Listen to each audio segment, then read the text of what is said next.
do Senhor. Convido aqui o pastor Israel Miranda, é bem-vindo, glórias ao Senhor pela sua vida, a sua muito digna esposa, a irmã Sandra, Deus a abençoe, são bem-vindos, estará agora ministrando a palavra do Senhor.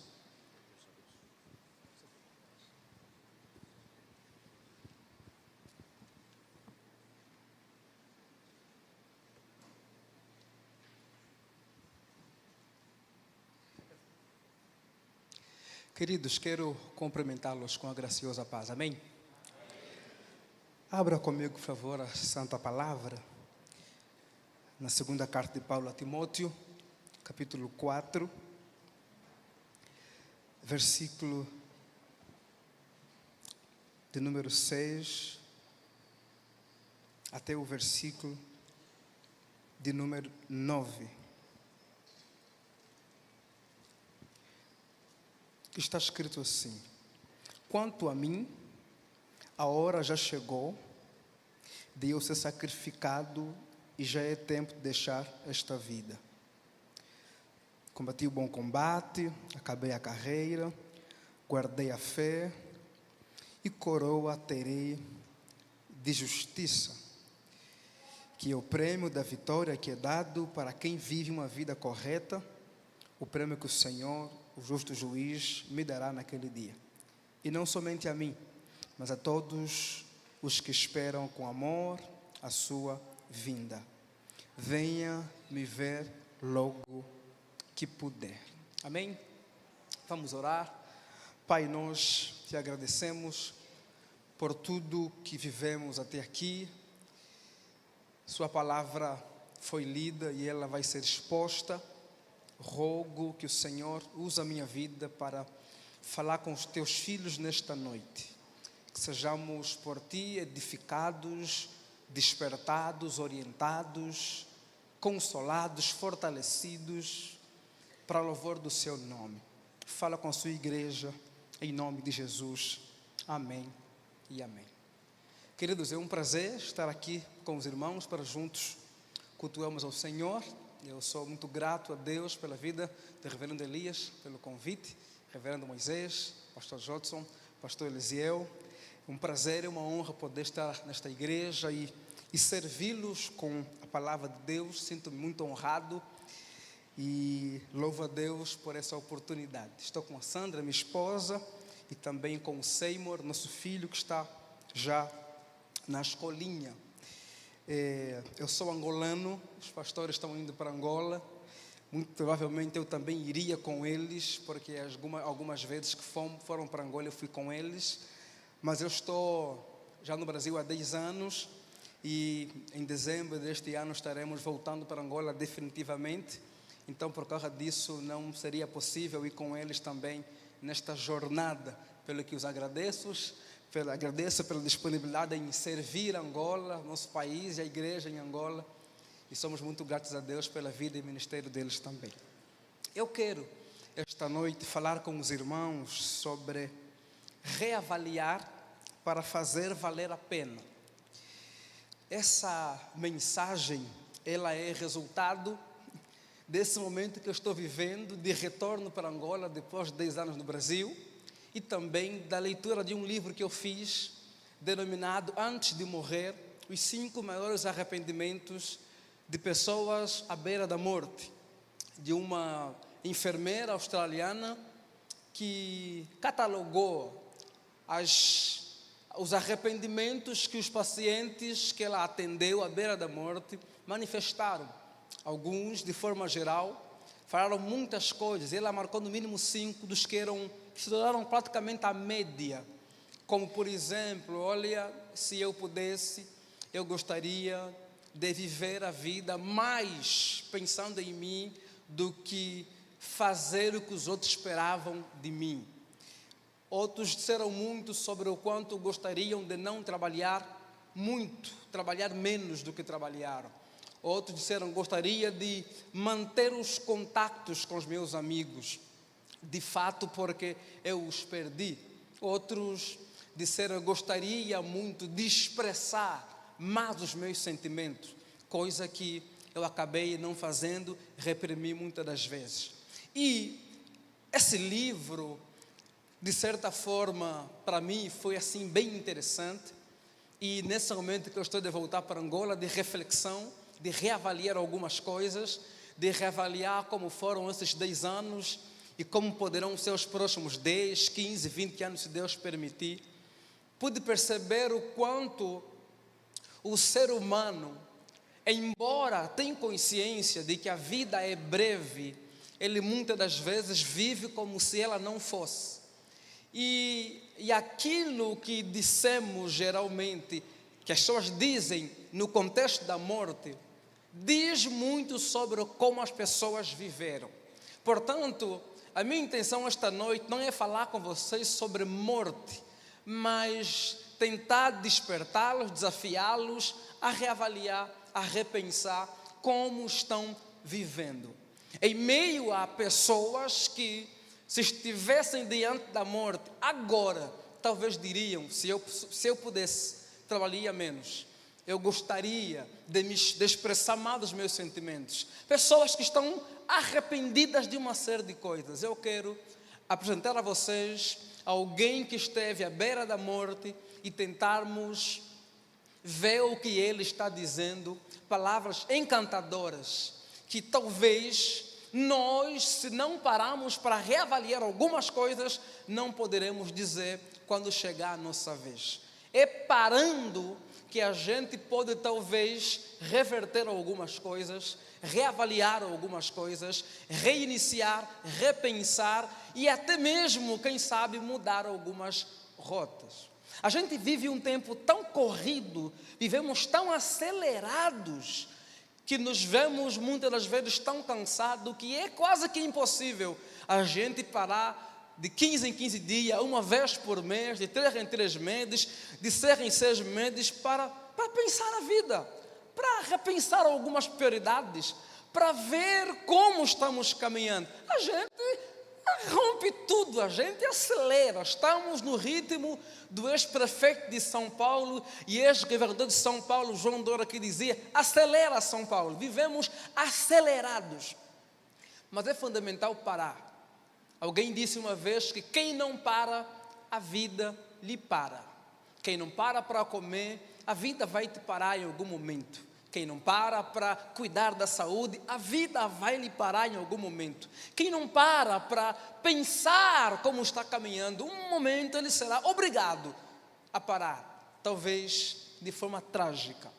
Para que a gente não viva nesse sentido, quem sabe não é legal a gente reavaliar algumas coisas, se propor a ter um tempo de repensar, de reavaliar como estamos caminhando. Segundo Timóteo, é a carta que Paulo escreve a seu discípulo, a última que Paulo escreve. E Paulo escreve em um contexto bem desafiador, preso, porque o imperador Nero havia colocado fogo na cidade de Roma e acusou os cristãos de terem feito isso. As razões para isso é porque ele não gostava dos cristãos e também porque boa parte dos bairros de Roma em que estavam os cristãos não foi de fato incendiada, não foi tocada em certo sentido. Então, ele escreve um edito e surge perseguição contra os cristãos e Paulo e também Pedro, segundo a tradição cristã, foram presos nesse contexto. Pedro, por não ser romano, foi crucificado de cabeça para baixo, pé para cima.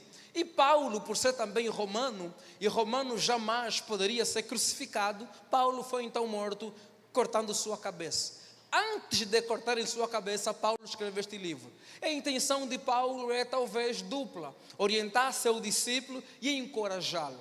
Encorajá-lo a não deixar de cumprir o propósito, a missão, a vocação que Timóteo tinha de cumprir.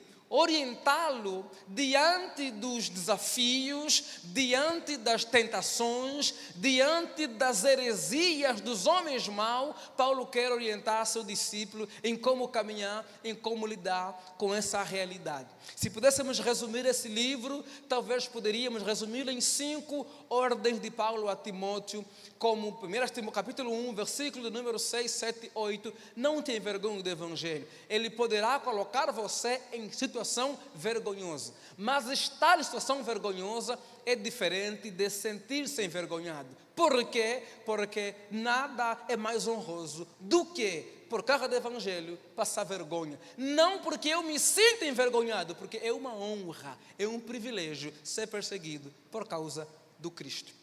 A segunda palavra, a orientação seria: guarde o bom depósito, guarde o Evangelho. O capítulo 1, os versos 13 e 14, Paulo ordena que Timóteo guarda o bom depósito que ele recebeu da parte de Paulo. A ideia é de conservar o modelo que ele aprendeu com Paulo. A terceira recomendação é: sofra comigo, sofra pelo Evangelho, que está no capítulo de número 2, versículos de número 2, 3 e 4, e os versos 8, 9 e 10, quando Paulo diz: sofra como um bom soldado, sofra comigo. Por isso, meu filho Timóteo, olha, pelo Evangelho, pelos irmãos, eu sou colocado na prisão e tratado como criminoso, mas por isso tudo eu sofro. Por isso eu posso lhe dizer: se com Cristo sofremos, com Cristo também reinaremos, e se com Cristo morremos, com Cristo também ressuscitaremos. A quarta recomendação é: permaneça. Capítulo 3, versículos 14, Paulo diz a Timóteo: meu filho, quanto a ti, entretanto, você permanece naquilo que você aprendeu. Em meio a homens que vão converter a ética, o comportamento e a doutrina, você, meu discípulo, é chamado a permanecer naquilo que você aprendeu. Portanto, permaneça no Evangelho do Cristo. Não permita que nenhuma circunstância, não permita que nenhum homem corrompa o teu comportamento e a doutrina. Permaneça naquilo que o Evangelho orienta quanto à vida e quanto à doutrina. E a última recomendação é o capítulo 4, dos versos 1 ao verso 5, quando ele diz: conjuro-te que diante de Cristo pregues o Evangelho. Portanto, é a recomendação de Paulo a Timóteo que ele deveria pregar o Evangelho, em tempo, em fora de tempo, apesar de uma geração que não vai querer ouvir a verdade. Ele diz: olha, não importa, eles vão querer criar para eles mestres que falam o que eles querem ouvir. Você, meu filho, diligentemente, pacientemente, dedicadamente, prega a sã doutrina, pregue o santo Evangelho. É diante dessas recomendações que Paulo, nas últimas palavras do capítulo 4, versículo 6 em diante, vai em certa medida apresentar ele mesmo como esse modelo para Timóteo. Olha, quanto a mim, digamos, depois de tudo que eu te falei até aqui, Timóteo, quanto à minha pessoa, quanto ao meu ministério, quanto a mim, olha, chegou a hora de eu ser entregue à morte, eu morrerei. Na verdade, eu serei morto, ou então vão cortar minha cabeça, vão me entregar como um sacrifício, eu serei morto, Timóteo. Mas, meu filho, diante da morte, veja aqui o testemunho deste homem que você conhece. Diante da morte, apesar de saber que eu morrerei, em situação complexa, desafiadora, saiba, Timóteo, eu estou morrendo, mas eu posso lhe dizer: combati o bom combate, acabei a carreira, guardei a fé, e coroa eu terei de justiça. A enfermeira australiana apresenta os arrependimentos dos seus pacientes diante da morte. E Paulo aqui nos apresenta suas últimas palavras antes de cortarem sua cabeça. E é interessante que Paulo não esboça arrependimento algum. Paulo não está com: se eu tivesse mais uns 30 minutos. Timóteo, se Deus me desse mais 20 anos. Timóteo, não, ele falou: meu filho, eu vou ser morto. Mas saiba, o bom combate foi combatido. A carreira foi consumada. Entenda, meu filho, eu concluí a carreira. Eu guardei a fé e eu terei coroa por justiça.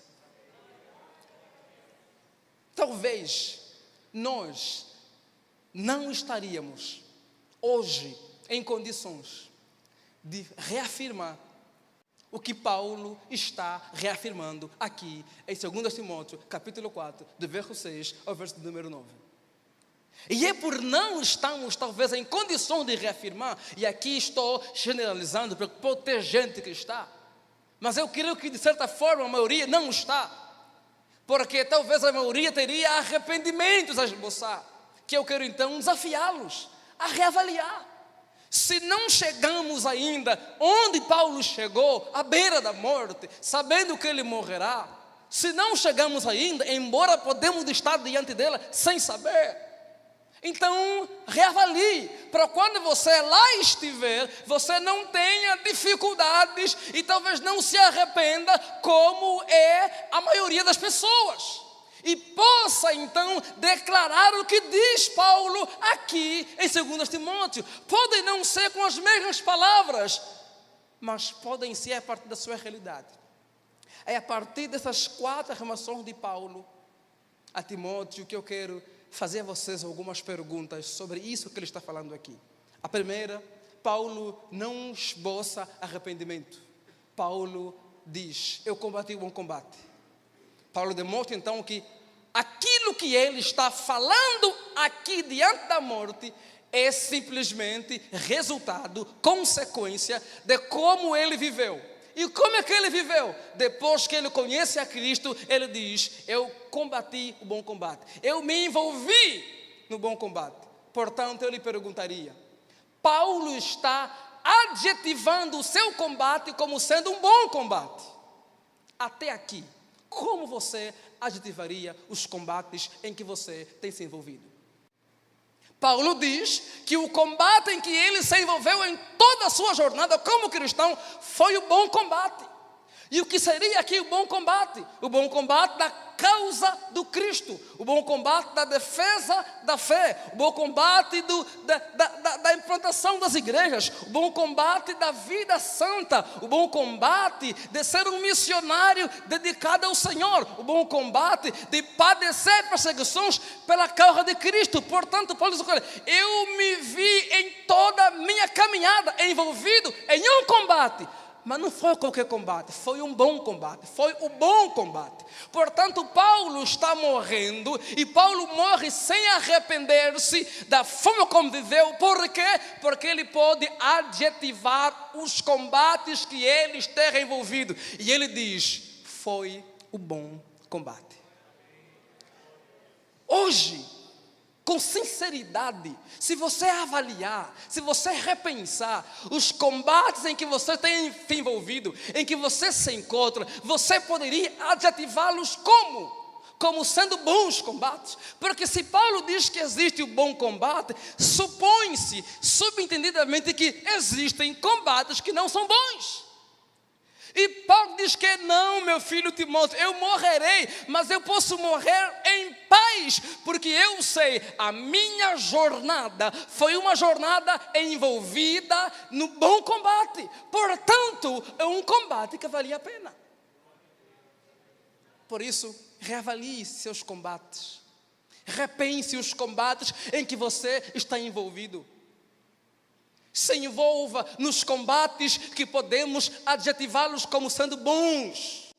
O bom combate da vida santa, o bom combate de alguém que está caminhando para viver uma vida que exala Cristo, que parece com Cristo. O bom combate de alguém que vive disposto a glorificar a Deus com toda a sua vida, dizendo: porque dele, por ele, para ele são todas as coisas. O bom combate, por exemplo, do casamento, em que eu batalho pela minha família, em que eu me esforço diariamente a ser um esposo melhor, uma esposa melhor, para lutar pela minha casa. O bom combate da educação dos filhos, que é desafiadora, que eu preciso me dedicar, me esforçar, ler, aprender, ouvir, estudar, estar presente. É desafiador, é complicado, mas é um bom combate. Portanto, se quisermos chegar no dia em que Paulo chegou diante da morte, sem os arrependimentos, se eu pudesse, eu iria cuidar melhor da minha esposa, se eu pudesse, eu iria cuidar melhor da minha vida, dos meus filhos. Olha, você não está diante do caixão ou na UTI ainda, você está aqui na igreja, na Assembleia de Deus, e Deus lhe dá a oportunidade de fazer o quê? Reavaliar, repensar, mudar. Ainda dá tempo de mudar a situação e se envolver naquele combate que de fato é bom. Porque se você não fizer isso agora, você pedirá a Deus tempo quando chegar o dia de ir embora. E Paulo aqui não está pedindo acréscimo. Paulo não está dizendo: Senhor, me dá mais 30 minutos. Paulo pode dizer: Timóteo, meu filho, eu vou ser entregue à morte, mas eu combati o bom combate. Não se envolva com combates que não valem a pena. Não se envolva com coisas medíocres. Não se envolva com combates, com brigas, com o sogro, com a nora, com a sogra, com o irmão. Não se envolva naquilo que em nada vale a pena. Só o desgastará, só o deixará cansado, só trará estresse. Não se envolva com aquilo que você não pode ativar como bom combate, como algo bom. Portanto, o que faz de fato valer a pena a jornada, independentemente do dia em que morrermos, é poder estar diante da morte e poder dizer: eu me vi envolvido no combate que vale a pena. Eu combati o bom combate. Por isso, avalie como você adjetivaria os combates em que você está envolvido. Paulo diz mais: acabei a carreira, concluí a carreira. Há versões que dizem: eu cheguei no fim da corrida. Portanto, eu concluí aquilo que eu me propus, aquilo que me foi proposto. A corrida ou a jornada que me foi proposta, eu concluí, eu cumpri a missão. Eu estou morrendo, mas a minha missão foi cumprida. Eu estou morrendo, mas o meu propósito foi alcançado. Portanto, Timóteo, apesar de ser entregue à morte, eu estou morrendo como quem pode dizer: eu vivi intensamente aquilo que Deus me chamou, me convocou a viver. Então eu lhe pergunto: como você, ou com que intensidade você tem vivido o teu propósito? Pastor, sabe, eu não sou pregador, tá, pastor? Não, o teu propósito não é ser pregador. O teu propósito é viver para a glória de Deus.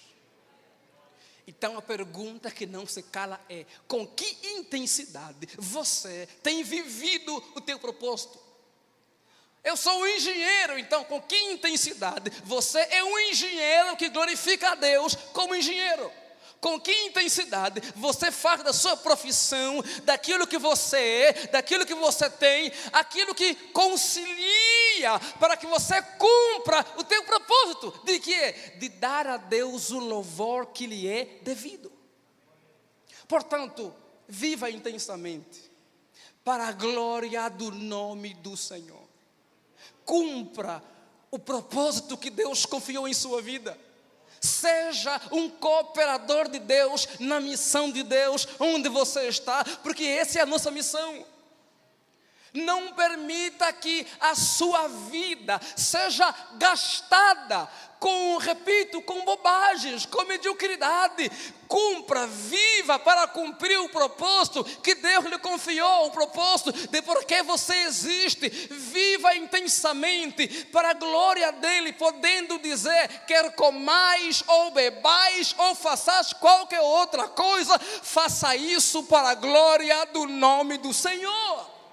Portanto, eu não estou como alguém que cata o lixo, simplesmente catando o lixo. Eu estou ali para cumprir um propósito, porque através do cuidado com a cidade, eu contribuo com a saúde, com o bem-estar da cidade, para a glória do nome do Senhor. Portanto, eu me envolvo com o que eu faço com intensidade. E como você tem caminhado quanto a isso? O que Paulo está dizendo aqui é missão cumprida, Timóteo. Eu cheguei lá. Resumindo, eu estou morrendo vazio. Eu preguei a todos que eu deveria pregar. Eu implantei a todas as igrejas que eu deveria implantar. Eu toquei a todos que Deus mandou eu tocar. Eu servi a todos que Deus mandou eu servir. Eu abençoei a todos que Deus. Eu não estou morrendo cheio do que Deus me deu em termos de capacidade, habilidade.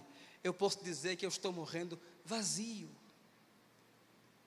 Portanto, no túmulo, ninguém poderá dizer: Paulo não me deu o abraço que deveria, o que Deus lhe mandou me dar. Paulo não pregou a quem Deus lhe mandou pregar. Ele está morrendo, dizendo: tudo o que Deus mandou fazer, eu fiz. Eu cheguei no fim da corrida. Eu concluí a corrida. Esta noite, eu vim desafiá-lo. Não viva centrado em você. Viva para a glória de Deus. Sirva a todos que Deus lhe mandar servir.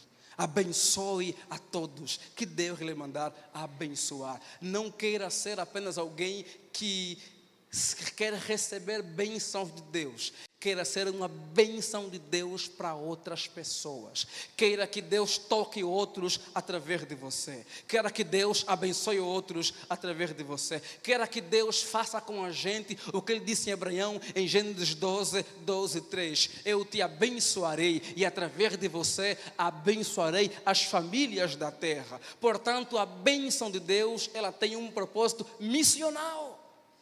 Então, cumpra o teu propósito, cumpra a tua vocação, cumpra intensamente aquilo que Deus nos mandou fazer. E o que é que Deus mandou fazer? Muitas coisas. Uma delas, sem dúvida, seria fazer de outros aquilo que nós somos, discípulos de Cristo. Viva e cumpra o que Deus lhe mandou fazer. Paulo diz mais: combati o bom combate, acabei a carreira, guardei a fé. Aqui temos um homem que está a mencionar o elemento fé num momento difícil, e ele pode dizer: eu estou sendo leal, fiel, como que se fosse, olha, tudo que estava no contrato com Deus, eu cumpri. Eu fui leal àquilo que foi estabelecido com Deus. Portanto, apesar de cortar a minha cabeça, eles não roubaram a minha fé. Portanto, Paulo está a mostrar-se que ele é um homem constante. Ele é um homem com uma jornada marcada por uma fé que é constante. Nos bons momentos, nos maus momentos, ele é fiel à causa de Cristo. Ele é leal ao Senhor Jesus Cristo. Portanto, ele está dizendo: eu comecei bem e eu estou também terminando bem. Eu estou terminando leal ao Senhor da minha vida. Eu morrerei, mas morrerei na constância de um homem cheio de fé. A fé no Cristo, a fé no Evangelho, que a prisão, que a morte não poderá roubar de mim. Eles cortarão a minha cabeça, mas não roubarão a minha fé, porque eu sou fiel ao Senhor da minha alma. Portanto, Paulo é um homem constante. Paulo é um homem de fé constante, que está nos mostrando aqui que começa muito bem e termina muito bem. Por isso eu pergunto hoje: como você avaliaria a tua fé, a tua lealdade à causa de Cristo? Até onde você está disposto a ir e a chegar por causa de Cristo? Ou até onde você diria: aqui eu não posso chegar, eu vou até aqui, daqui para lá não tem como. Eu posso ser leal a Cristo até lá, daqui para lá é impossível. Hoje, como você avalia a tua lealdade ao Senhor? Eles diriam, aqui em Paulo, é algo muito pesado. O que nos quebra são as coisas basiquinhas. talvez nós não seremos colocados na prisão por causa de Cristo. Mas até onde você estaria disposto a não mentir por causa de Cristo? A não fazer aquele negócio por causa da lealdade a Cristo? Até onde você estaria disposto a suportar, a perdoar por causa de Cristo? A minha fé no Cristo, ela não depende das circunstâncias. Eu sou leal a Ele, independentemente das circunstâncias. Ainda que cortem a minha cabeça, Timóteo, eles cortarão minha cabeça, mas cortarão a cabeça de um homem leal ao seu Senhor, de um homem leal à causa daquele que o chamou e que o vocacionou. E Paulo conclui no versículo 8 dizendo: coroa eu terei de justiça. Porque esse é o prêmio que o Senhor dará àqueles que andam conforme a sua justiça, aqueles que andam conforme a sua retidão. Não só a mim, mas todo aquele que nele espera, todo aquele que com amor aguarda a sua vinda. Paulo está aqui dizendo: eles vão cortar minha cabeça, mas fica em paz, Timóteo. Eu espero, eu aguardo a coroa que será dada àqueles que esperam com amor a vinda do Cristo, aqueles que vivem a vida do Filho de Deus, aqueles que vivem como discípulos do Cristo, aqueles que vivem a vida correta, a vida do Evangelho, aqueles que personificam, encarnam o Evangelho. E isso aqui é interessante porque Paulo vai morrer. E como é que alguém que vai morrer diz que espera a coroa? E é interessante, chama a minha atenção, que ele morre, cortaram sua cabeça. Ele morre sem a cabeça e ele diz que eu aguardo a coroa. Como assim? Se vão cortar sua cabeça, vão colocar a coroa onde?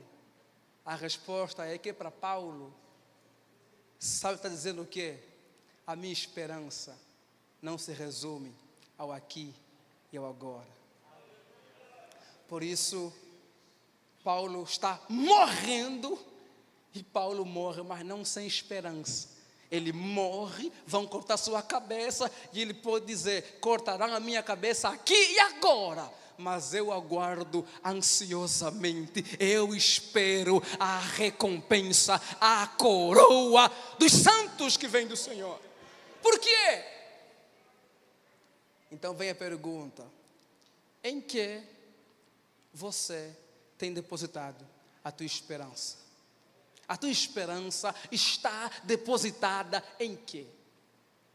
O mundo nosso coloca a esperança no dinheiro. Então vem as crises financeiras. E alguns se matam porque a empresa cai, porque o status vai ter que ser reduzido. E como a sua esperança estava na empresa, no dinheiro, ele não vê sentido para a vida, acaba. Outros colocam no status social. E quando percebe que vai desmoronando, acaba tudo. Outros colocam, por exemplo, no intelecto. E daqui a pouco eles começam a perceber que ele aprendeu, conheceu, estudou. E percebe que, olha, eu estou perdendo algumas capacidades. Ele entra em desespero. Outros colocam no casamento, por exemplo. Colocam na saúde, no bem-estar. Colocam na casa. Aí vem uma inundação e derruba tudo. E sabe, quem coloca a esperança em tudo, em coisas, em pessoas, no status, no dinheiro, sem dúvida, quando chega um momento como esse de Paulo, ele fica desesperado. Sabe por quê? Porque aqui acaba a esperança dele.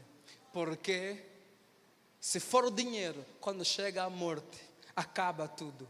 Se for a casa, chegando à morte, acaba tudo. Se for o casamento, chega a morte, acaba tudo. Se for os filhos, chega a morte e acaba tudo. Se for o status, vê a morte chegar, acaba tudo. Agora, quando alguém coloca a sua esperança no Senhor, ele pode ouvir o que disse Paulo aos Romanos, capítulo de número 12, versículo 12. Alegrem-se na vossa esperança. Pode ler Romanos 5, 12, 3. Alegrem-se na esperança de participar da glória de Cristo. Ele pode ouvir o que Paulo diz aos Romanos 8, 17. Conquanto nenhuma tribulação desta vida se compara com a glória que nos será revelada no porvir. Ele pode ouvir o que diz Paulo, apenas Coríntios 15. Se cremos em Cristo apenas nesta vida, seremos mais infelizes, miseráveis dos homens. Mas se alguém coloca a esperança no Senhor, ele pode dizer: eu vou fechar os olhos para a história, mas quando eu fechá-los para a história, eu os abrirei para a infinitude, para a eternidade, para estar com Deus, onde receberei a recompensa que vem do Senhor. Portanto, a minha esperança está no Senhor da minha alma, está naquele que esteve aqui e brevemente voltará para consumar aquilo que ele começou.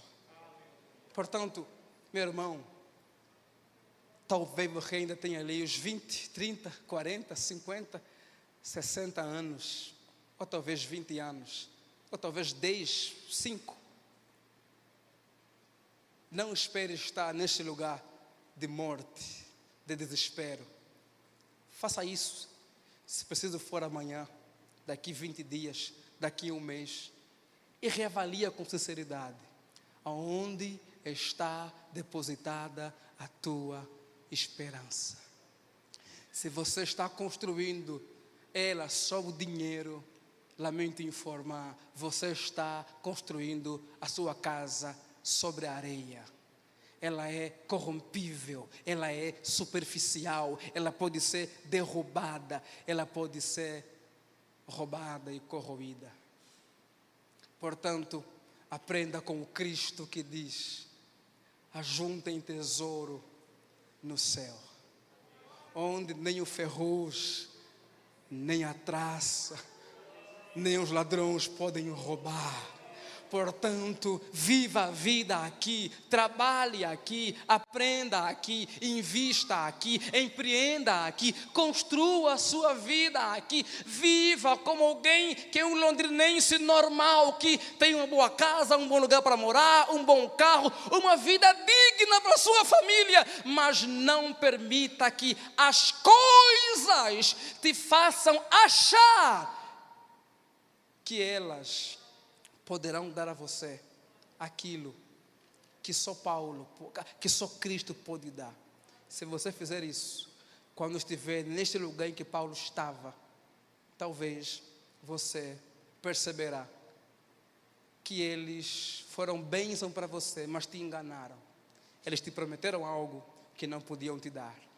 Agora, se você quer viver como Paulo viveu, colocando a esperança no Cristo, ainda que você esteja na morte, você poderá talvez dizer: se com Cristo sofremos, com Cristo reinaremos. Se com Cristo morrermos, com Cristo ressuscitaremos. Ou como se diz, a morte não é o fim de tudo, a morte é o começo de uma vida sem fim.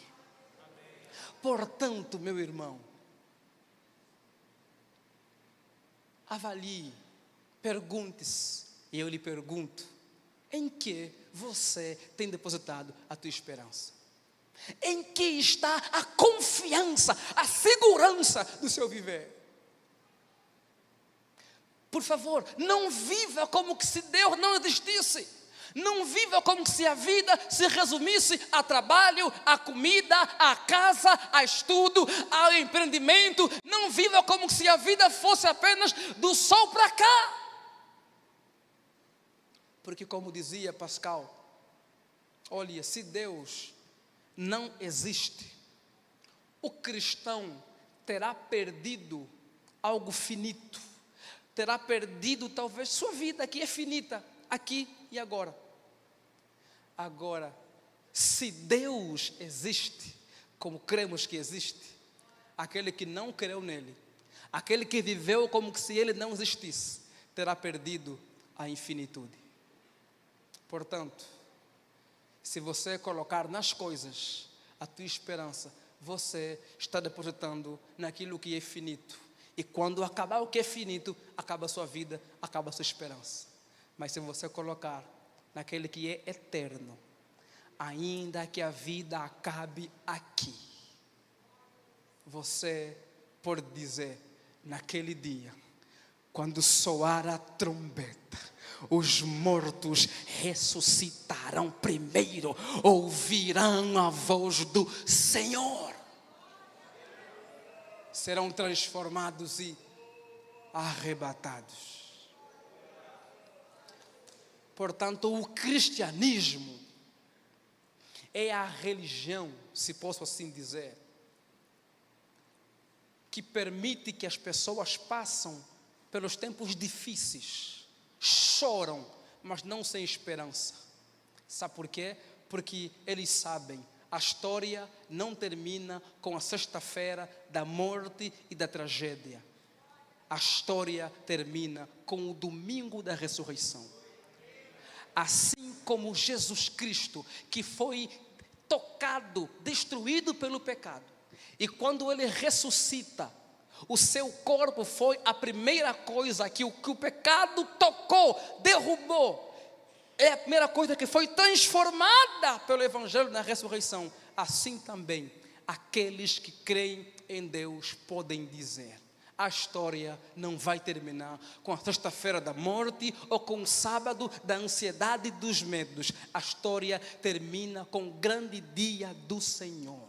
A história termina com o dia da ressurreição. A história não termina com o choro. A história termina com dos nossos olhos sendo enxugada todas as lágrimas. A história não termina com as nossas limitações físicas de pecado e de enfermidade. A história termina com o mundo e o universo reordenado pelo Senhor. A história não termina com injustiça. A história termina com o trono branco do Senhor, onde a justiça será restabelecida plenamente. A história não termina com um mundo trágico, ela termina com um novo céu e nova terra. Ela termina com a nova Jerusalém descendo adornada para cá, e estaremos com Ele para todo sempre.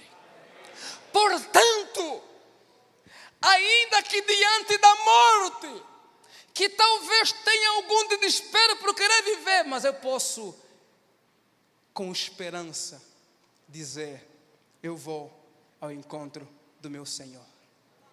Talvez Paulo aqui poderia dizer categoricamente: viver é Cristo.